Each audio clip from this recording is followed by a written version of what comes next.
Let's get the fans' reaction. I think we were going to be speaking to two fans. We're looking to speak to Alex Hurst, host of the True Faith Newcastle United podcast. But we have got as well, Michael Martin is with us from the True Faith Fanzine. Michael, good morning.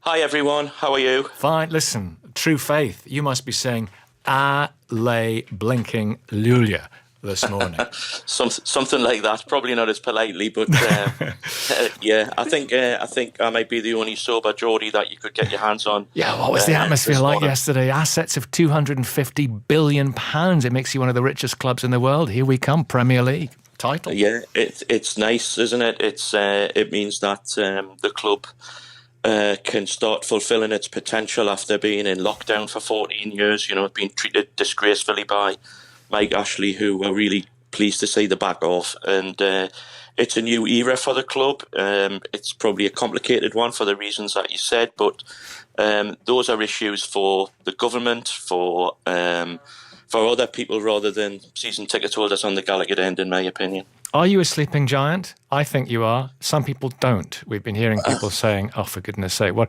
1904 to 1910, the golden years. It was. That's when you love all the we've heard all about it. We remember it well, Michael.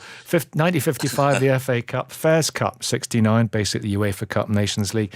2006, the esteemed UEFA Intertoto Cup. Why are you a sleeping giant? Well, I mean, why more so than Villa or Forest, who've won the European Cup?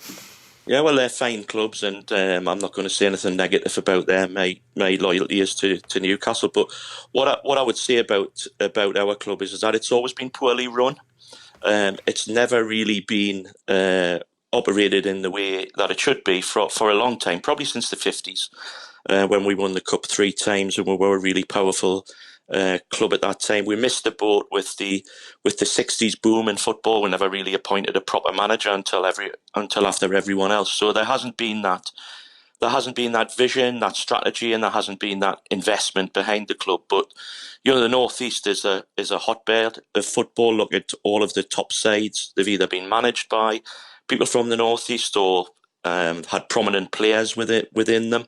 But we've exported a lot of talent for generations, really, and we hope that's over now, and that we've got a strategy and we've got the right investment so that the club can fulfil its vast potential. Well, you say you've been poorly run, but look what happens now. Some people might say that's no excuse for the coming of this new regime, no excuse to applaud it.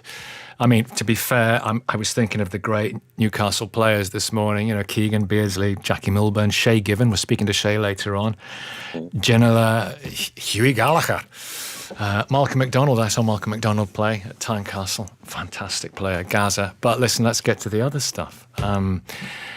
Right, Khashoggi, he was killed by the regime, everybody thinks, on the orders of Mohammed bin Salman. He's your top man. Many people think, including the UN and the US. His body was dismembered. It was cut to pieces with a bone saw. This is after he'd been tortured and lured to the Saudi consulate. You sound like a decent guy. How much does this trouble you? Well, of course it does, because I'm not just a Newcastle supporter. I'm I have interests in other areas. So of course it's a very distressing story, and it's, you know, and for Khashoggi's fiancée and all of his family, it's a tragic event. But I would like to put it into context. So the Saudi royal family get the full treatment when they come to the UK. When the former king of Saudi died, the flag at Buckingham Palace was flown at half-mast. This country has interlocking diplomatic and security arrangements with Saudi Arabia. We know that there are tens of thousands of jobs that depend on contracts with Saudi Arabia in the UK. So just down the road from where we're at in Sunderland, there are around 400, 500 people who depend on their livelihoods for manufacturing parts that some might think that are used to build weapons. And people get that. People get that. We sell arms and we have links, and it's I mean, you make the points. It's a vital strategic partner in the region. But I'm talking about this man. Yeah, okay. So can I just add to that? So what we've also got with Saudi Arabia, and I'm across all of the arguments about sports washing, and they're legitimate points to hold. But it's not just football, and it's not just Newcastle United. So your radio show covers Formula One in Saudi. Your radio show covers boxing, the biggest boxing bouts in the world in Saudi Arabia.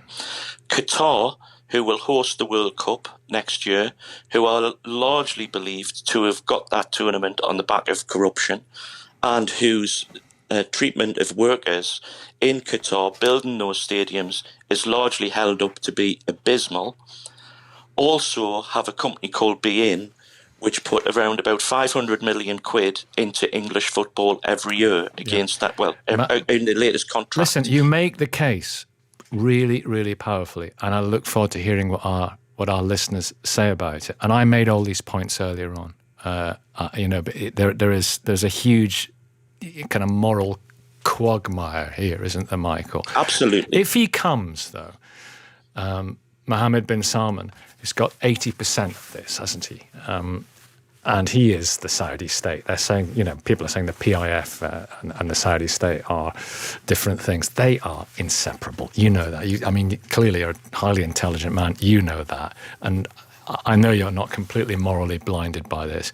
But, you mentioned the red carpet being laid out. If he appears at St. James's Park, a man who is accused by the United Nations of ordering this journalist to be butchered, how should he be received by the Newcastle United fans?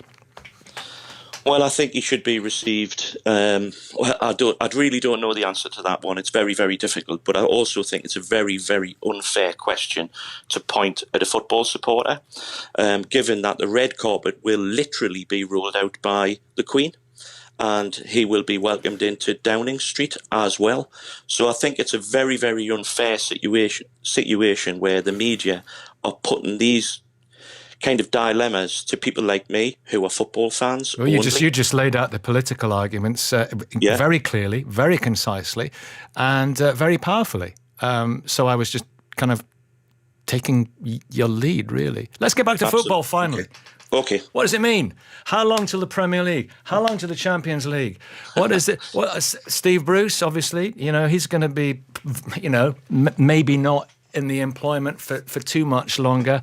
Mbappe for St. James's Park. Let's take it on this level. How excited are you about all this? Because Manchester City got taken over and it took a while, didn't it? Before Absolutely, yeah. Of course it did. So we've got to be patient. We haven't won anything for a long time, as you just pointed out.